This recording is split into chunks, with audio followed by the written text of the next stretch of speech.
Surat textile માર્કેટના 3 વેપારીઓ સાથે ₹23.50 લાખની છેતરપિંડી આચરી 1.5 વર્ષથી નાસ્તા ફરતા ઝાયદ ટેક્સટાઇલના માલિક મોહમ્મદ ઝાકિરિયા કાપડિયાને સુરત ક્રાઇમ બ્રાન્ચે ઝડપી પાડ્યા છે। જી હા, પીડિત વેપારીઓએ ગાંધીનગર ખાતે નાયબ મુખ્યમંત્રી હર્ષ સંઘવીની રૂબરૂ મુલાકાત લઈને રજૂઆત કરતા તેમણે તાત્કાલિક કડક આદેશો આપ્યા હતા।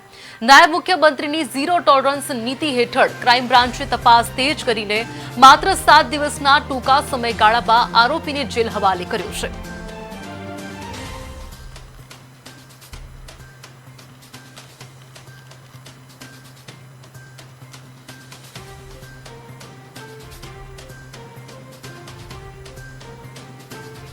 સરકાર તત્પર છે અને તમને સરકાર પૂરો સાથ આપે છે।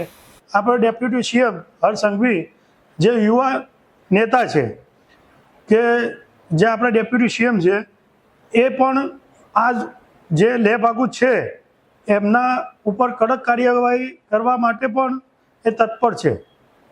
ડેપ્યુટી સાહેબનો આભાર, ડીસીપી સાહેબનો પણ ખૂબ ખૂબ આભાર, એમના સ્ટાફ। સરકાર તત્પર છે અને તમને સરકાર પૂરો સાથ આપે છે।